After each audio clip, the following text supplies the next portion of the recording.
Chilling tales for dark nights.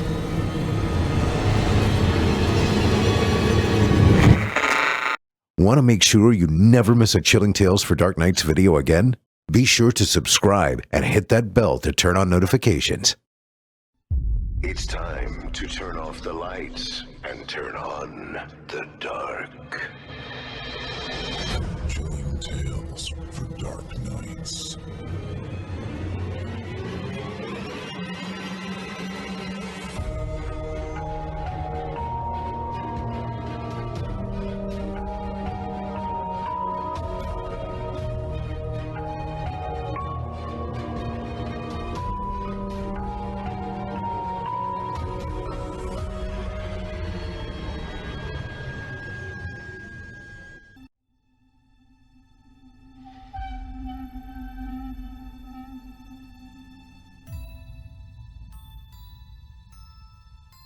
Good evening, listener. You're listening to Chilling Tales for Dark Nights. On tonight's edition, we invite you to leave behind your safe reality and descend with us into the frightening depths of the most terrifying imaginations with 2 audio adaptations of frightening fiction about tawdry therapists and tainted travels. I'm your host of the evening, Nick Goroff, filling in for our dear friend Steve Taylor. And tonight, I'll be your guide as we traverse the dimly lit corridors of your darkest dreams. Joining us tonight to help bring to life the frightening fiction of Tanner Knight and Blake Blizzard are voice talents Heather Ordover and Creepyface. Now, get your ticket ready, take your seat in our theater of the minds, and brace yourself. It's time to turn off the lights and turn on the dark. Our first tale of the evening is written by Tanner Knight and is performed by Heather Ordover. In it, we'll meet a woman named Perry, who works with her therapist to cope with a recurring nightmare that drives her to near insanity. Without further ado, I present to you Nightmare Incarnate. Let's start from the top. Tell me about the dream, from the beginning. Dr. Ritter flipped open her notepad and clicked her ballpoint pen. She threw one leg over the other to use the inside of her knee as a writing surface. She looked intently at Perry. Her glasses rest on the edge of her nose, resulting in her eyes looking out over the top of the frames. Perry leaned back in her own chair, trying to get comfortable. She sighed. "Well," Perry said, "it's always the same. I wake up in a room. I can't move my head or any part of my body. My eyes move, though. I can see what's around me, somewhat." Dr. Ritter scribbled some notes into her pad. Describe the room. Well, it's a small room. I can see all of the walls, even without moving my head around, so it must be, right? The walls have this, dark red wallpaper. It's peeling all over the place. The ceiling is just white, but it has this nasty-looking popcorn look, but it wasn't done right, you know? And there's a ceiling fan with one blade missing. It's never running. There are no lights, but the room is filled with candles on top of these tall candlesticks. I don't remember what you call those, though. Papers? Yeah, I guess. Dr. Ritter scribbled more notes, taking down every detail she could as Perry continued. "I'm in this bed. Not like a normal bed, but I don't know. One of those beds you see in movies that they strap mental patients to. You know, the ones that keep them still and calm, strapped at the ankles and the wrists and the waist and stuff." Sure. I think I know what you mean. Right, so I'm in this weird bed. I can't move anything, but I'm not strapped down. I'm sort of just stuck there in this one position for what feels like hours. Is there anyone around you? Not at first, Perry said. For a while, it's just me, alone. Perry paused, lost in a static gaze at the wooden floorboards. What do you do? Dr. Ritter said. Perry snapped back to focus. Oh, sorry. Right. What do I do? I can't move, like I said, so I just lay there. I stare at the ceiling mostly. I feel so real, as though I'm actually there. Actually bored, counting each individual bump on the ceiling. Dr. Ritter scribbled more rapidly, notating everything she could. It lasts for a while. The silent waiting, the boredom. It's like that feeling you get sitting in the waiting room of a place that you really don't want to be at in the first place. And that waiting room is taking way too long. There's no TV to watch. Your phone is dead. No bad magazines to flip through. I'm just alone in an empty, depressing room. She paused and looked at Dr. Ritter, who hadn't yet looked up from scribbling her notes. That aloneness, it all ends when they walk in. Who are they? They walked into the room in a line of 4, the same as always. It's all happened so many times now, but she still couldn't identify any discerning qualities about them. They were faceless, draped in loose hooded robes made of black silk. 3 of the figures surrounded her, 1 to each side and 1 at the end. The 4th was obscured, lost somewhere in the background, out of her line of sight. She didn't know what to call them, so in her mind she called them by their location. The right one, left one, end one, and back one. It was the only way that she could describe it all to Dr. Ritter. The right one, standing closest to her at her right side, leaned down to her ear. They whispered something incomprehensible. It was like a poem in another language that sounded made up, a sound like words she knew, but garbled in a confusing veil, unable to be heard as intended. The left one stood to her left side, hovering over a table that wasn't there before they walked in. She hadn't seen it brought in, but there it was. There were things on the surface, but from the angle she lay at, she could not see. The left one's hands were moving across the table, moving the obscured items around. The right one continued in veiled whispers. The end one stood by her feet in silence. The back one, she could not see. It was as though they had left the room, but Perry could feel them watching, as though their gaze had become a tangible thing. She tried to speak, but her mouth made no sound. Perry had tried it before, but every time there was no sound. Her mouth moved, her throat vibrated as though words were being spoken. The sound remained absent. It was as though something was filtering the words only when they were to leave her mouth, keeping the sound in, but allowing the motions through. She clenched her jaw, pressing her teeth together tightly. The left one turned back to her from the table.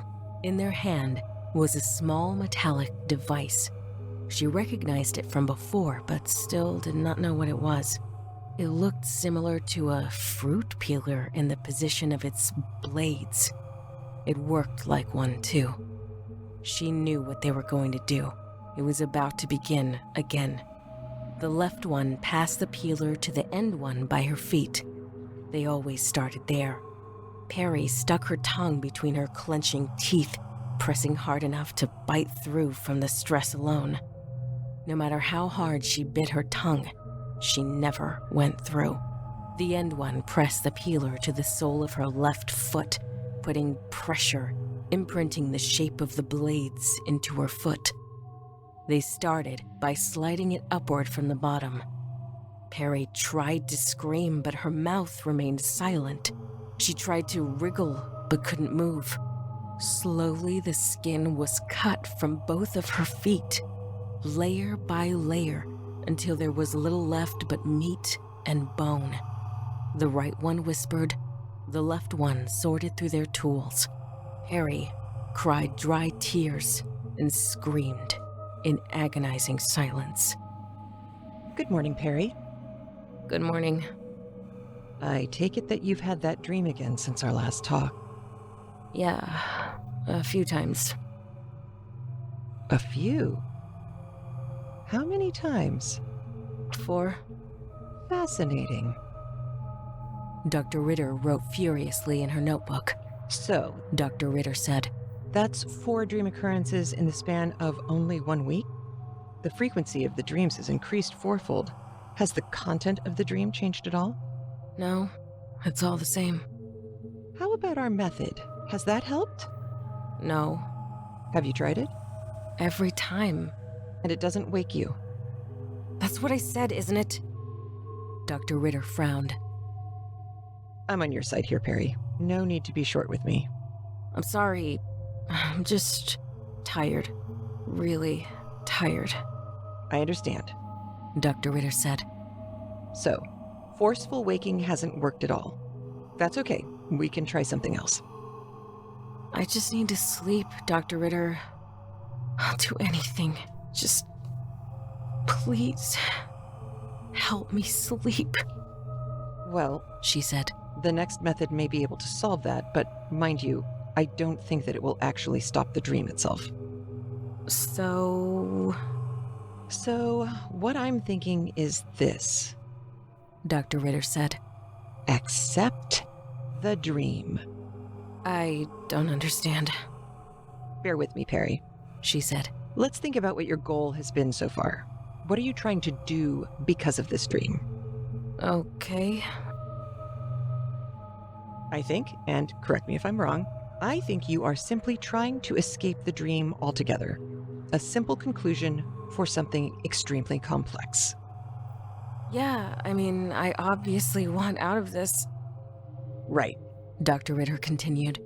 And we've been trying to solve this complex problem with a simple solution. Perhaps the real solution is not so simple. Perry tilted her head to one side like a confused dog. Perhaps the solution is not to escape the dream, but to endure it. Dr. Ritter said.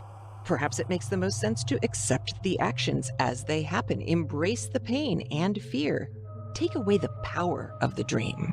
Take away the power of the dream. Then maybe it won't be so bad. Precisely.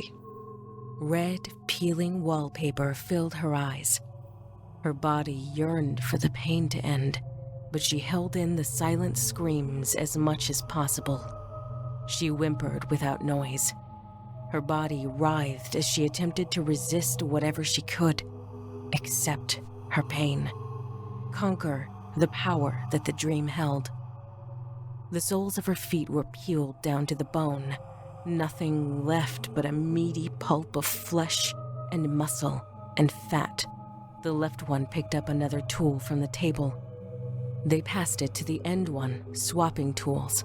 The peeler back to the left one, a clawed device to the end one. Perry breathed deeply. She slowly counted to 3. Her thoughts shook in place of her immobile body. She exhaled, counted to 3. The end one placed the clawed device against the bottom of her left foot. The ends of the claws placed precisely between the edge of the remaining skin and the bone. With a little adjustment, it was placed perfectly along all sides of her foot. Breathe, count to 3. Exhale, count 2. The device made a whirring noise and began to widen from the middle. The claws stretched the skin from the bone like pulling the plastic film from a package of raw meat. She could not hold the scream. Without a sound, she burst into a silent wailing, her body writhing in uncontrollable immobility. Every muscle yearned to leap away from her body, but she was stuck, unable to flee. The device worked slowly, only to prolong the feeling of her flesh tearing from the bone and her foot being slowly degloved along the sides. It pulled the skin away so far that it reached the top of her foot. As it pulled, the flesh took veins with it, stranding from what it left behind, like a series of webs being carefully moved from one spot to another. It was worse at the point that it reached her nails. The device didn't pull quite deep enough under the nail bed. Instead, it tore the nails from her foot separating them from the cuticle skin, ripping them from each toe as the claw grew wider and wider. And as the claw grew, it pulled the skin further and further. Then the claw stopped, and with it, the pain lessened. Breathe. Count to 3. Exhale. Count to 3. Breathe. She wanted nothing more than to leave this nightmare.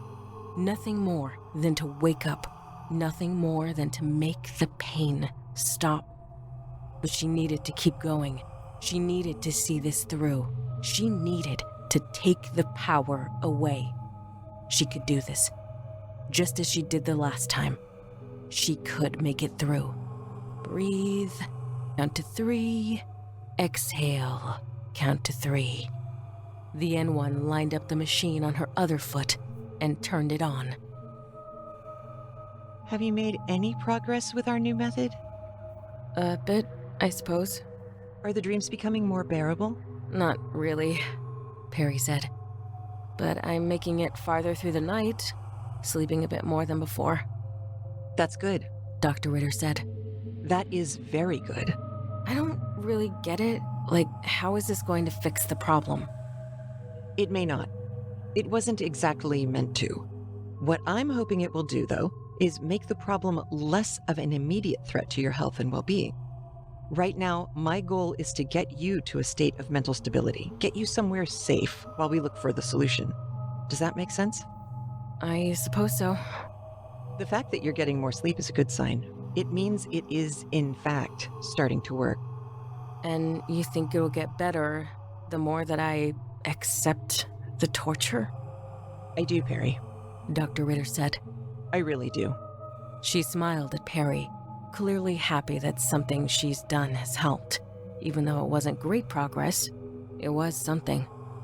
So, Dr. Ritter continued. Tell me about the dream. Have the events changed? Not really. It's the same thing every time. So you still start in the room alone. You don't wake up with them already there. No, never. What about the order of events? It still starts with the peeler on your feet? Perry shuddered at the thought. Yeah, Perry said. Always the peeler first. Yep, the left one first, then the right. I mean, like, my left, not yours.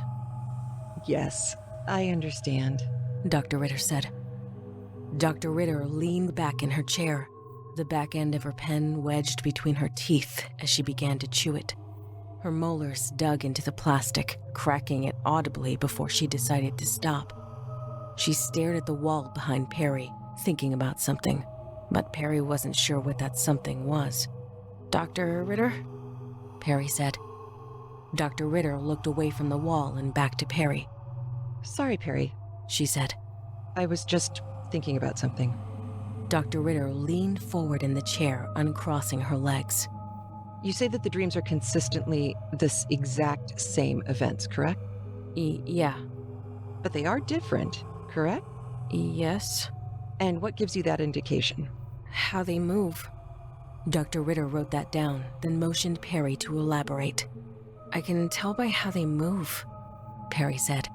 I couldn't at first, but after a while I started to notice it. Small things, like picking something up with a different hand or something like that. Small things, but after I've gone through this dozens of times, it was hard to miss. Fascinating, Dr. Ritter said. So even though they do the same actions in the same order every time, you can notice minute differences in their movement. Truly fascinating that these dreams can be so vividly detailed. Yeah, Perry agreed. That might be the scariest thing about them. How real they feel. 1, 2, 3. Perry counted in her head as she exhaled another breath. The end one had just finished with the second foot. The skin from both feet was flayed back entirely from the bones, all the way up to her ankles. It realized her understanding of the term degloved. The end one passed the claw tool back to the left one, who took it and gracefully placed it back amongst the other tools. The left one continued to shuffle about with the tools before selecting another tool and passing it back to the end one. The right one had still not left her ear, a continuous babbling of incoherent words being whispered into her head like a ritual chant. By now, it had become nothing short of entrancing, a voice that kept her actively trying to comprehend. The end one presented the new tool where Perry could see it. It was a blade with a hooked tip meant for the particularly gruesome task of cutting by action of hooking and pulling. The end one positioned themselves to the right side of her legs, placing the tip of the hook at the peeled skin just below Perry's right shin. It latched comfortably between flesh and bone. With an effortless pull, the blade sliced her leg, separating the skin like a zippered jacket. She remained as calm as possible, gritting her teeth so hard they were liable to break had this not been a dream. She tried to claw at the table, trying to press her fingers into it with enough force to snap them, trying anything to take her focus away from her legs as they were flayed open. The blade continued up her shin, slowly and carefully, separating the flesh into even and cleanly divided parts, cut straight down the middle. She felt every inch of the cut burning her leg in a fire of pain that she couldn't translate into words. As the end one finished the right leg, they pulled the flesh apart carefully, splaying the two sides of the cut open and away from the skinless bone. After the flesh of the first leg was cut away, they moved to the second, and the process repeated. Perry's mind tried to travel away to something happy and familiar, but was yanked firmly back when the knife caught into a snag in her shin. The hook caught in a small fracture, chipping away a piece of the bone as it was pulled through. Her eyes tried to cry, but the tears would not materialize. She tried to scream, but her voice was lost in a sea of silence. She wanted to wriggle away, but her body was trapped in an invisible prison from which she could not escape. All of this culminates to even more desperation for it all, a cycle of increasing need to cry, scream, run away. But she remembered the key factor. She needed to accept it all. She needed to endure it.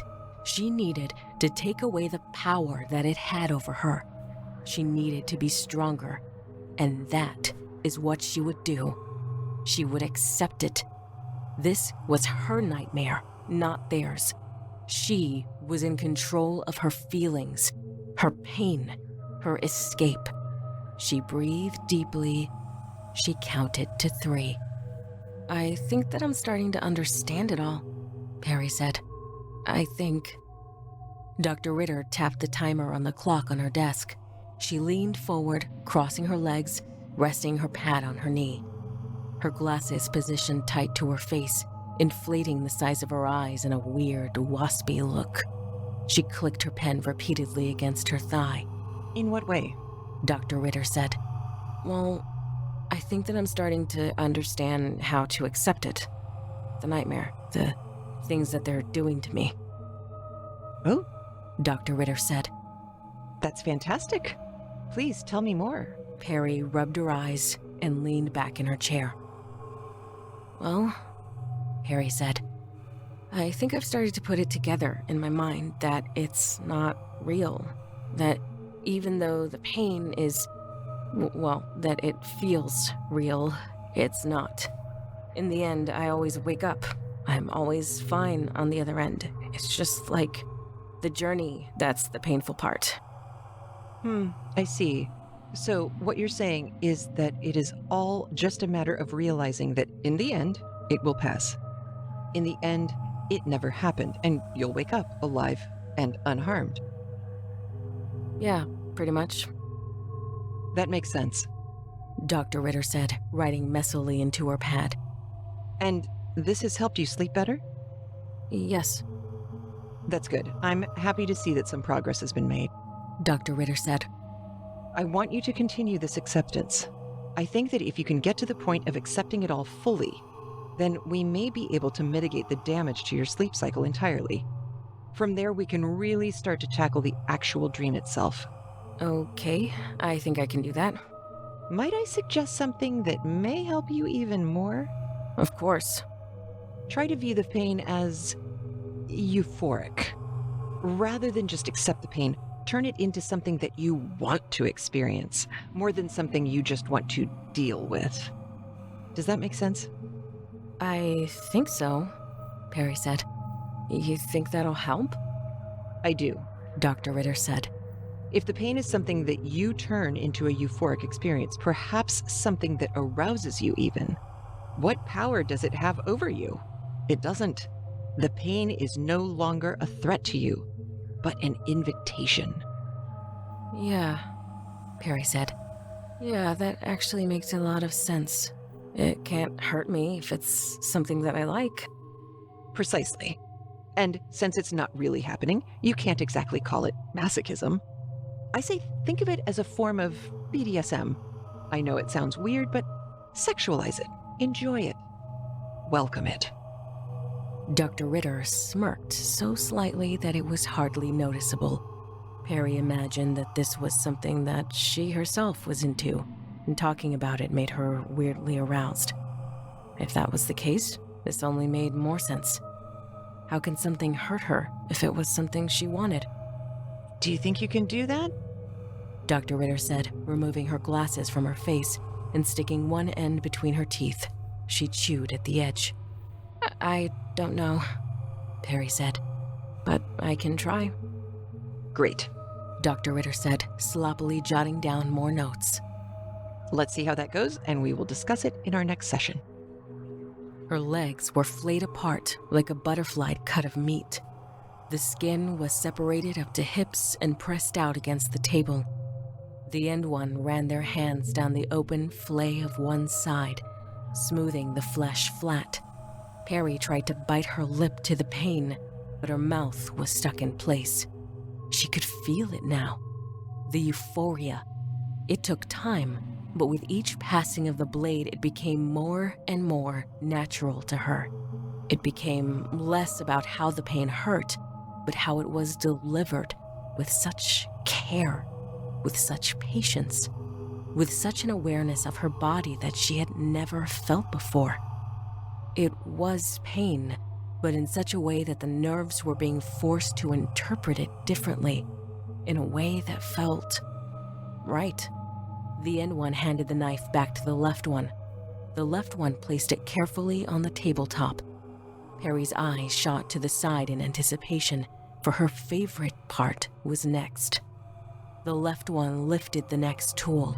It was shaped like a small pair of hedge shears, the blades touching in either end like two connected tips of opposing crescent moons. They passed the tool to the end one, who was now positioned to the right of her hip, just behind the right one, who continued their cryptic whisper. The whispering tickled her ear. She knew not what they said, but it made her feel tingly inside. The soft whisper of an ancient language. She did not understand its content, but rather the feeling the words evoked. Something greater, something powerful, something evocative. The end one placed the tool between her naked legs on either side of the labia. The tips of the crescent moons now separated just enough to press into the skin aside the base of her vagina. They pushed the tool inward, penetrating the skin. Perry moaned slightly from the piercing pain as the tool dug deep inside of her. The tool was pushed until it couldn't go any further. It pressed against the bottom of her pelvic bone. Perry moaned in painful pleasure as the tool was pulled upward, cutting the flesh along the entire side of her slit. When it reached the top end in lateral line with her clit, the tool spread open, moving to its maximum width, wrapping to either side of her belly. As it was pulled further upward, the sides of her belly popped outward, her intestines forcing out from the newly gaping holes. The pain was immense, but her mind spun it into pleasure. It was no longer something she tried to run from. It felt right. She felt right. It was right. She wanted more.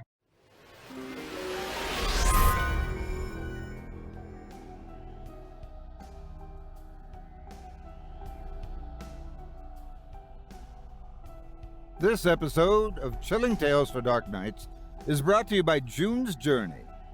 Guys, you can almost say I've been playing June's Journey my whole life.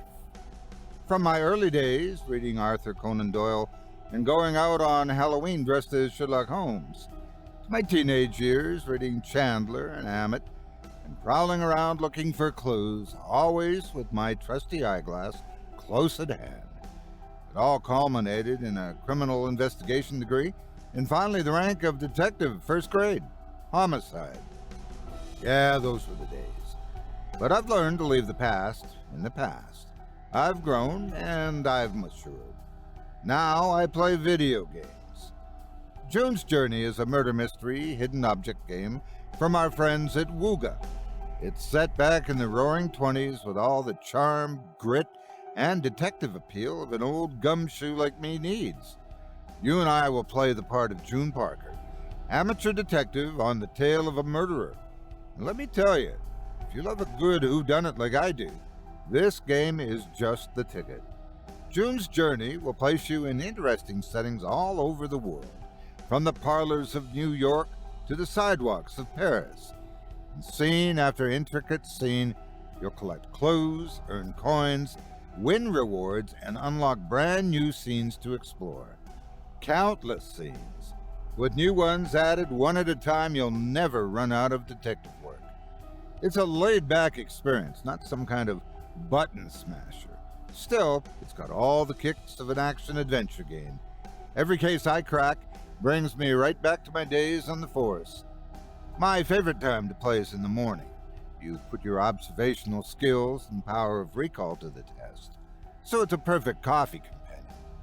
That's not to say you won't catch me at night with June either, maybe with a little glass of vino to wind down.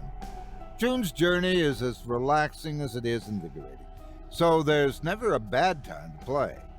I'll even have a quickie at lunch from time to time. I'll admit to a minor obsession. I can't get enough of June, to be honest. I think I may be in love, but that's none of your business.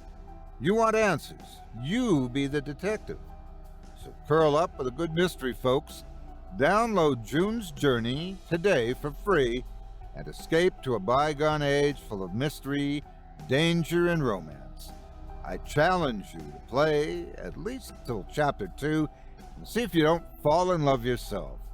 Join the rapidly growing community of over 30 million June Journeys fans and give this game a shot. Remember, there's a detective in all of us, so find your inner detective. Download June's Journey free today on the Apple App Store or Google Play. Thanks for your support and for supporting our valuable sponsors.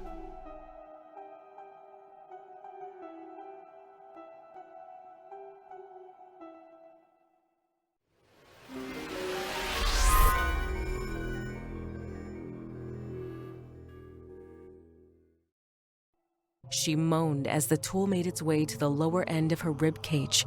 It was there that they stopped, the bones halting their progress. They pulled the tool from her, closing it, then handing back to the left one. The end one reached down to her vagina, grabbing the edges of the skin, pulling it, gently, slowly, separating meat and fat and muscle and ligaments, pulling her belly back, her guts spilling out at the sides, onto the table, over the sides. They pulled her open, revealing her insides. She wished that she could see it. She wished that she could look inside. She wished that she could see what she could feel. She wished. 1, 2, 3. Are you starting to enjoy it? Dr. Ritter asked. Her hair was down today and a different color. She had dyed her blonde hair to a jet black. Her glasses were gone. She claimed that she had her contacts in. Her face was done up. She was wearing more makeup than usual. Yeah, Perry blushed. Kinda. Probably more than I should. Is it helping you? If it is, then it's not more than you should. It's just right. Well, yeah, it's helping. So you've been sleeping better? Are you making it through the night? All the way through, Perry said. I don't wake up anymore. Well, unless I need to pee or something. That's awesome. So, it's definitely working. That really is awesome. Dr. Ritter was excited with her progress, as though she was overcoming it herself. She smiled wide and proud. So, Dr. Ritter said, I want you to continue this. I want you to become so accustomed and welcome to the nightmare that it is no longer a threat to you at all. Okay. I want you to get to the point of wanting to sleep even more often. I want you to get to the point of yearning for it when it isn't actively happening. I think I'm already there, Perry giggled. I can't even lie. I think about it during the day. Every day. Even when I'm supposed to be focused on something else. It almost feels like an addiction. That's perfect. Dr. Ritter said. I know that it sounds counterintuitive to replace pain with an addiction. I mean, we try to prevent drug addicts from doing the same thing all the damn time, but with this, I think that it's best for you, at least until we can solve it all together. Perry felt a heat between her legs. It clicked with her again. Like a switch, she was turned on. Just talking about it, making her think about it, making her want it. Dr. Ritter helped her with the connection to it more so than her normal day-to-day. Supposing that came with her role in Perry's life, the Dr. Ritter would serve as a bridge to the feeling, even when she wasn't currently experiencing it. She was like an uninvolved catalyst to Perry's euphoria. She was Perry's sexual catalyst. It sounded dirty when she thought about it. Okay, perfect. Perfect. Dr. Ritter stumbled on her words, clicking her pen on her thigh, visually trying to think. Okay, so I want you to continue with this just for another week while I think it all through. Can you do that? Great, just 1 week to let me think about this before our next session. With that time, I think we can come up with an ending for this all. I think we can end this for you forever. Perry smiled. Thank you, Dr. Ritter, she said. Really, I can't thank you enough. I don't know what I would do without your help. The heat was making them both start to sweat. Well, for Perry, it was more so the heat inside of her than the air in the room. Dr. Ritter was sweating too. Perhaps she was just as turned on as Perry was. It felt like a reach to confront her about that, though. Perry needed to keep their relationship professional, at least until their sessions were at a close. Maybe she could ask her out after all of this. Okay, Dr. Ritter stammered. 1 week. I'll see you then. Sentire presentiam suam in te. The words twirling like a corps de ballet on her brain, tapping soft feet against the alcoves of her mind. Ipsi immolate carnum tuam. Dancing gracefully, heating her in the cold passing of air throughout her. Fieri unum cum ipso in aeternum. A sacrifice of her body to the lust of her desire. A new tool passed along the sides of her neck, shallowly piercing at both sides, sliding to the base of her skull. It wrapped down her chin, connecting at the center. Soft fingers slid inside the incision and pulled the skin away. She swallowed her saliva, feeling a tingling chill in her spine as her throat formed around open air, pulling the liquid down to her stomach. She shivered and giggled. Fieri unus, transi in regnum, incipi passiones eternitas. Become one with passion, her flesh apart from her body. Her soul was freed from its prison. She would ascend beyond the mortal coil. She would ascend beyond it all. A blade pressed against her forehead, It pressed against her skull and slid along the perimeter of her hairline. When it reached her ear, it returned to where it started and slid the opposite way, all the way down to her other ear.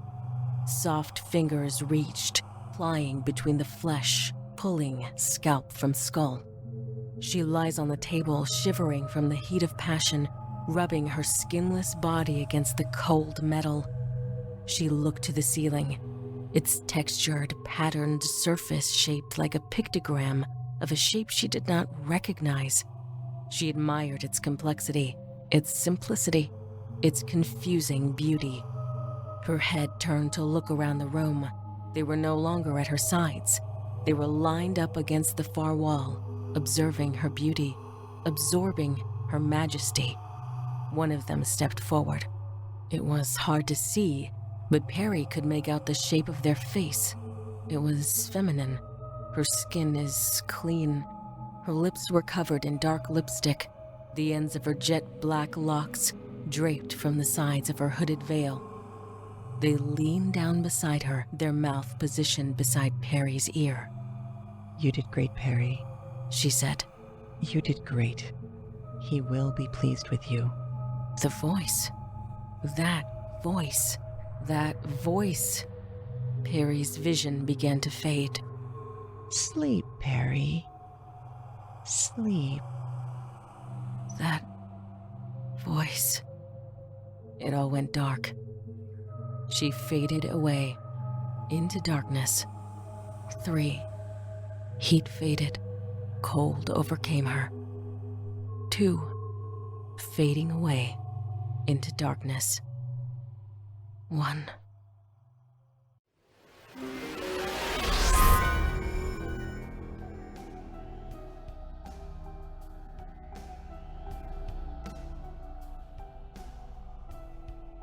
This episode of Chilling Tales for Dark Nights is brought to you by BetterHelp. Listeners, I'd complain, but who'd listen? I mean, the water heater's acting up, the roof's leaking, but there's no reason to bring that up here.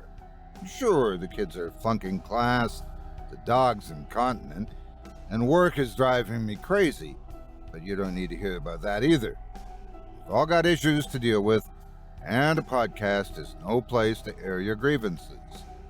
That's why I refuse to tell you guys about my constant car trouble, or my unmanageable relationships, or my sleeping trouble, or my 80-degree refrigerator, because you guys have your own issues to deal with, and the last thing you need to hear about is mine. If I were to tell you about my problems, though, which I never would, I'd tell you they're a constant source of stress. That all these little problems really add up. That they leave me tired and helpless, overwhelmed and burnt out. Luckily, you don't need to hear any of that. You know who's gonna get an earful, though? My BetterHelp therapist. So get ready, pal, because this week, I'm gonna hit you with both barrels. Thank goodness for these guys, really. BetterHelp is an online therapy service that'll help you cope with life's myriad of difficulties. We all need someone to talk to when we're overwhelmed and burnt out. But why make your friends and family feel like the exact same way when you can unload on a licensed professional? Whatever's driving you nuts, from life's everyday issues to more serious things like anxiety and depression, BetterHelp is the best and the easiest way to cope. Here's how easy it is. Within 48 hours of signing up, you'll be matched with a therapist just right for you. You can reach out anytime and receive timely, thoughtful responses. You can schedule weekly phone or video sessions at your convenience. Best of all, you can do the whole thing right from your phone. No waiting rooms or office visits required. The second you feel overwhelmed, the help you need is right there in your pocket. My guy is a lifesaver. Remember all that stuff I didn't tell you about earlier?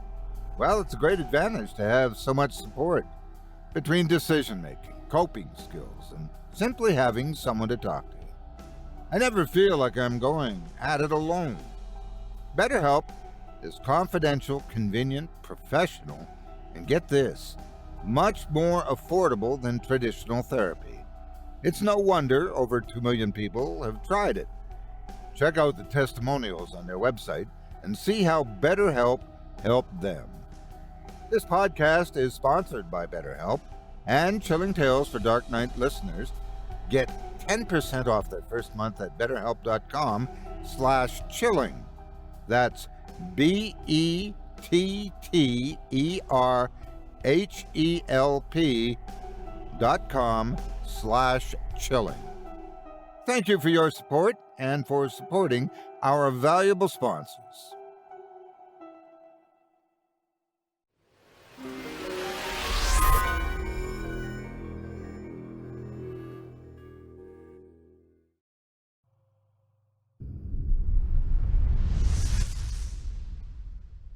I hope you enjoyed Nightmare Incarnate, as written by Tanner Knight and voiced by Heather Ordover.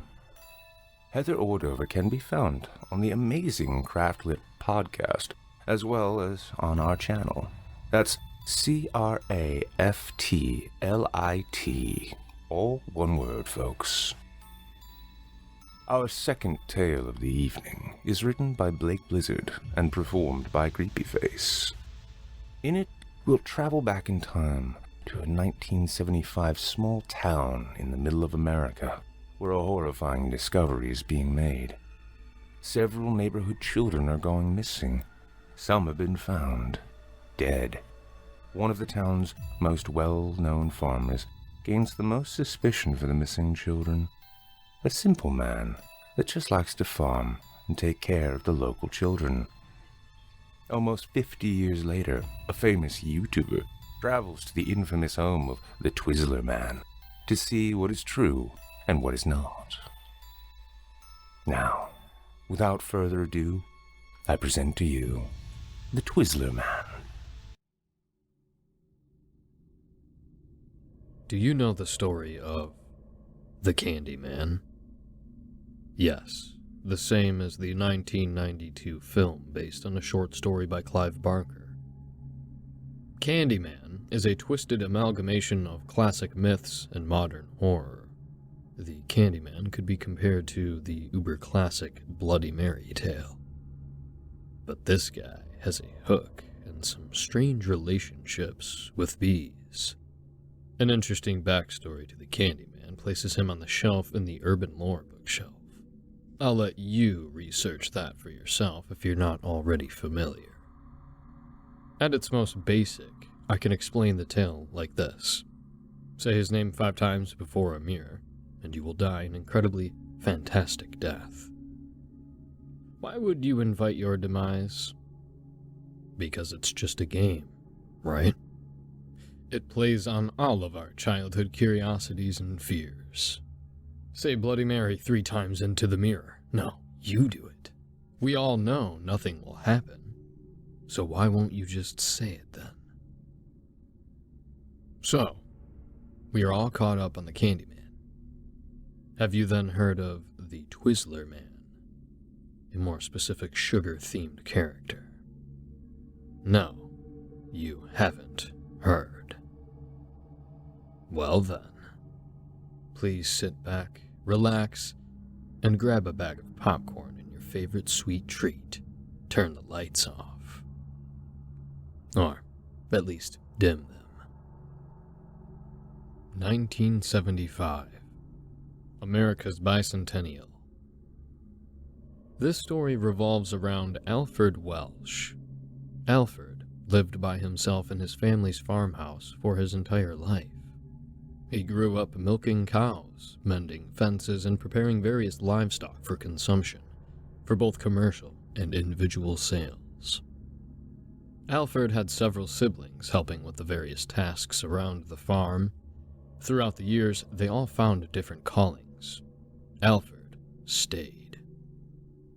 When both of his parents passed, the Welsh family farm was solely his, one not too far from the other. Most farming families had children just for help. Alfred never found his way to this path. It was awkward, tall, skinny, and smelled like cow dung. It just didn't seem in the cards for him. being a farmer is a noble job. They produce the food that feeds much of the country.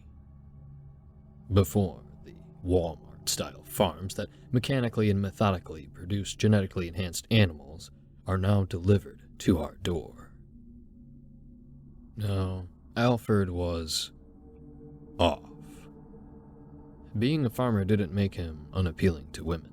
He lived in a rural farmland where farming was what most of them did. The word back then might have been a spaz or touched. He wasn't. Alfred was incredibly intelligent. He read every paper he could find and excelled in math and science in school before focusing more on his work at home. The stories that came out after were alarming. The neighbors complained of missing pets, and more than one claimed to see Alfred attempting to peep at the girls under the school bleachers during Friday night football games. None of these really confirmed, of course.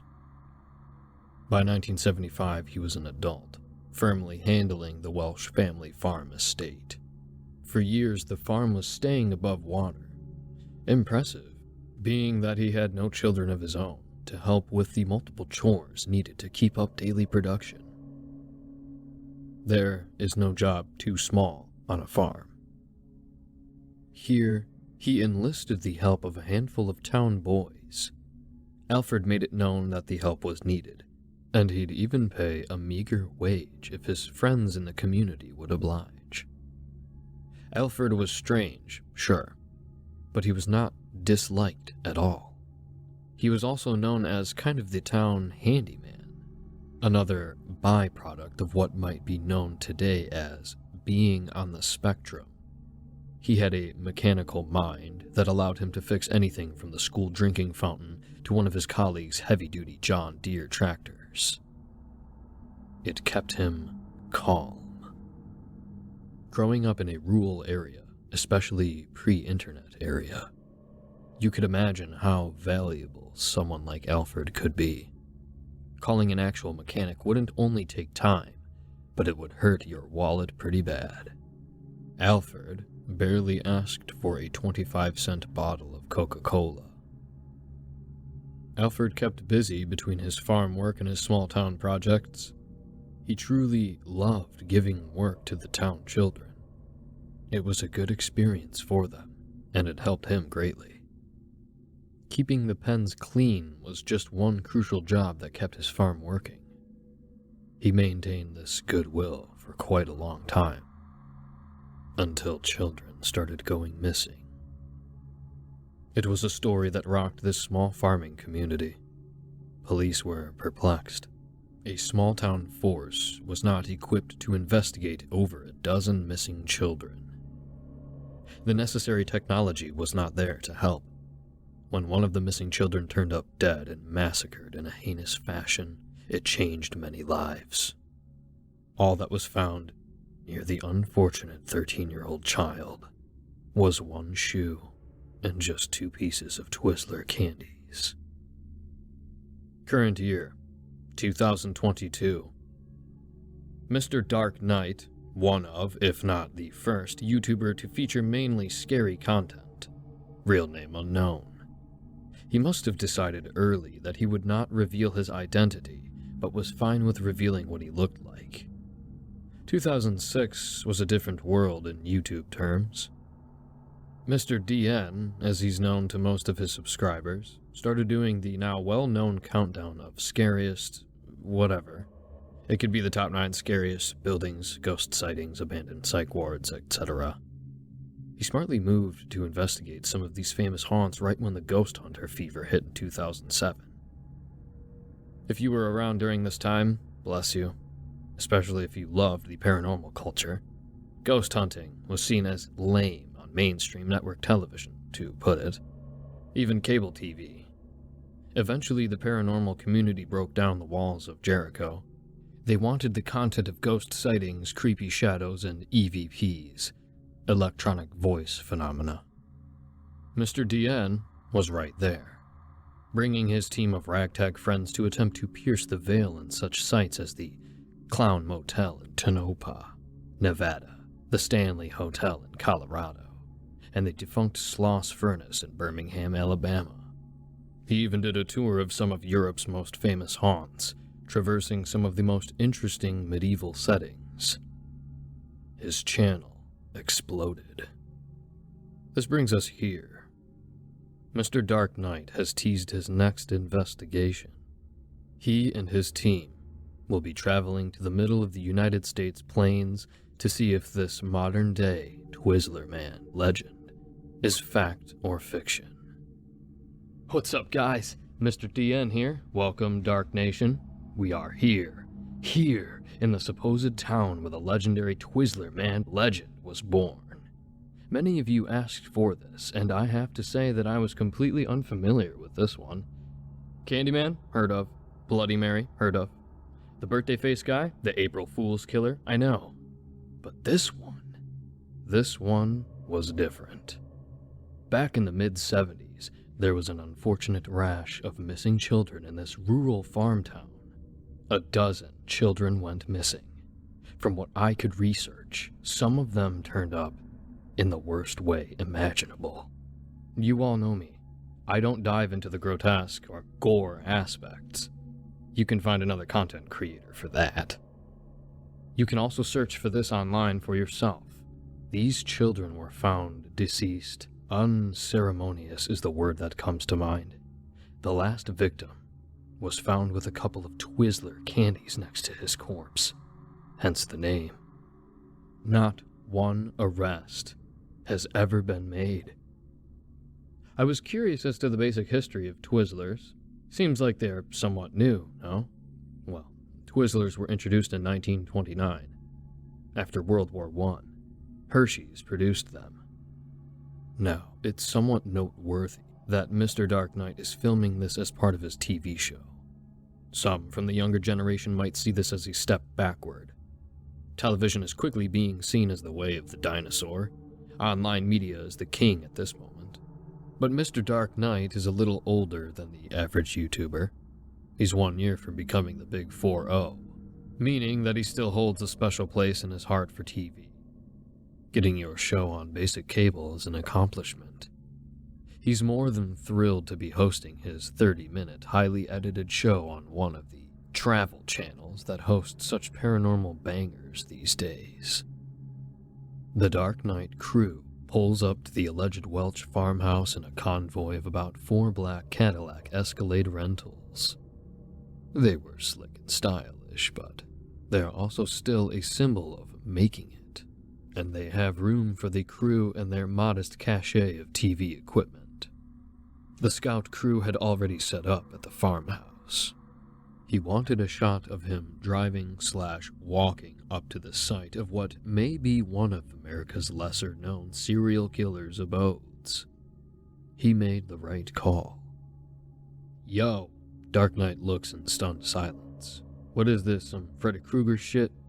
One of his producers frowns, starting to remind him he can't curse but quickly thinks better of it. We can easily edit or censor that. Let the man continue with his genuine reaction. It's true. They burned this man's home, with him inside. Mr. DN takes a moment to let this location wash over him. Here's a spot in the middle of miles of farmland. Nothing else would be notable about this piece of land, except that we are looking at the charred remains of home attached to a legend that has never been introduced to the larger American audience. All DN saw was the remains of a stone chimney and a perimeter of what used to be home. A slab of old concrete made up the base, and a basement hatch could be made out on one of the sides of the home. Not sure if this was a fruit or meat cellar or what it was meant for. It appeared the home itself did not have a basement. Okay guys, we're going to set up here and start taking a preliminary look at this area. Tonight, my team and I will be doing some sessions trying to summon the Twizzler Man. I'll explain the ritual later. I just can't believe this place is real. How does no one know about this?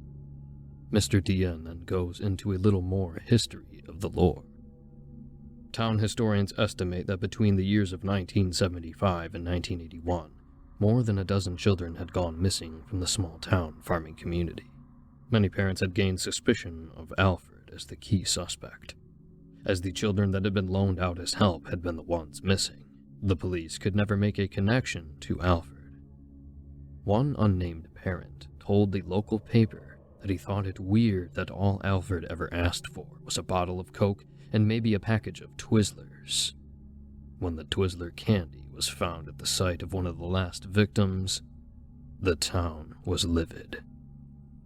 Not waiting for the police to continue their investigation, which they already felt was lacking, they marched to the Welsh residence with pitchforks and torches and burned the home down, knowing or maybe not knowing that Alfred was inside. Again, this is all part of the legend. The house was burned down, which we know is a fact. And we know that now seeing it, Alfred was also found burned to death inside. He never received a burial or an obituary. This feels like a small town keeping the story under wraps and sweeping it under the proverbial rug. Chilling stuff. The night of the investigation, 2022. What's up, Dark Nation? It's your boy, Mr. Dark Knight again. So I already gave you a quick history lesson on the Twizzler Man. Now, did you know that almost 47 years later, people were going missing again in this same town? I know. Can this get any more Nightmare on Elm Street? This time, though, it's not like he's going after the children of the parents that killed him. A strange game has surfaced by seemingly unrelated folks. Amateur ghost hunters and urban legend fans have grabbed hold of this new Twizzler Man challenge on Reddit and 4chan. They flock to this farm town to complete this game, some to their demise. Mr. DN then puts the disclaimer that while some mysterious deaths have occurred by outsiders to this area, none have officially been confirmed as a result of playing this internet ritual. Here's the game. Travel to the site or even the town where Alfred lived. I will not be naming the actual town or state for liability's sake. Find a solid base, such as concrete or wood on the ground, and draw a door in chalk. Bring 12 pieces of Twizzlers as an offering or homage to the apparent victims. Repeat the following, by yourself or with a group. It doesn't matter. Alfred, see me. Alfred, hear me. Alfred, tell me what happened. Say it 3 times. After the incantation is done, close your eyes.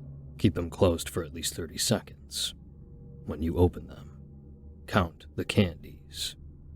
If there are less than you placed, you are successful, and the Twizzler Man will be visiting you soon.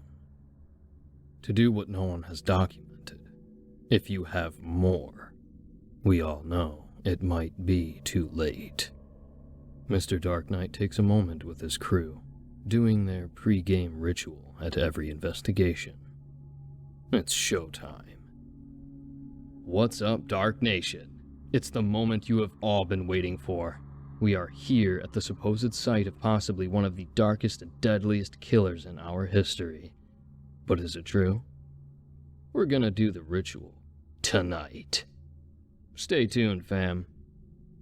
DN's right-hand girl, Ms. DN, chalked Alfred's ground. She then pours the salt and places 12 Twizzler candies as carefully as if they contained anthrax. She nods to the show host, letting him know it's ready. Filming? He asks. A nod from the cameraman confirms they are. Okay, Dark Nation, we are ready. I will now step into the circle. Dark Knight takes a breath, slowly falls to his knees and starts the chant. Alfred, see me. Alfred, hear me. Alfred, tell me what happened. The camera zooms mythically on Mr. Dark Knight's face. 30 seconds of eerie silence. Then he opens his eyes. He looks around, taking in the environment that doesn't seem to change. He looks to his producer, his partner, and his cameraman. I don't feel anything. Do you guys? The camera shakes a confirmational no. Wait, how many twizzlers did you put down? His partner quietly speaks. 12. Yeah, 12, like the ritual said. Mr. DN counts the twizzlers, mouthing the number. After counting them once, an ever-present look of fear overcomes him. He counts again. 1, 2, 3. There are 14 licorice pieces here.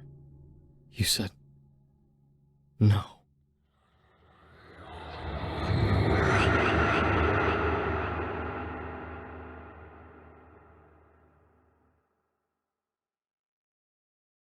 I hope you enjoyed The Twizzler Man, as written by Blake Blizzard and performed by Creepyface. Author Blake Blizzard's work can be found throughout our YouTube channel and podcast episodes, as well as on his author profile with us at creepypastastories.com. Just search for Blizzard in the search bar, that's BLIZZARD, to find out more about his terrifying tales and ways to follow him on social media. Creepyface's performances can be found right here on our very own network, as well as on his YouTube channel called by the same name.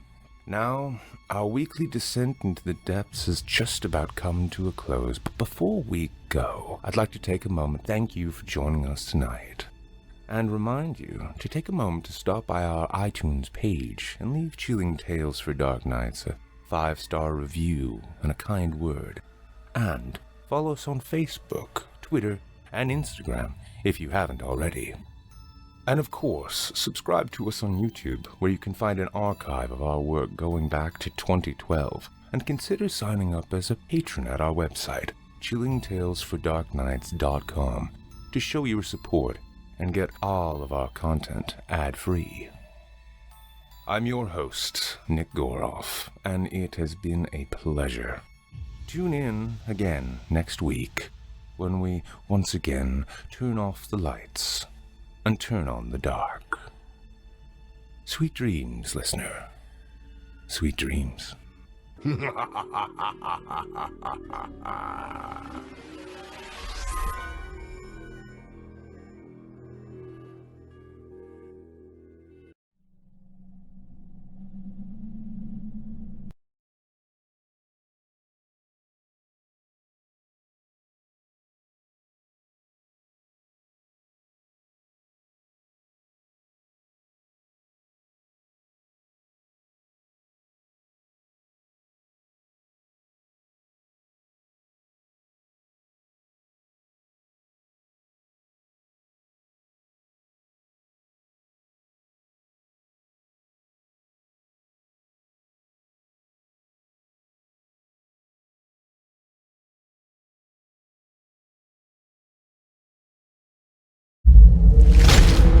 Chilling Tales for Dark Nights.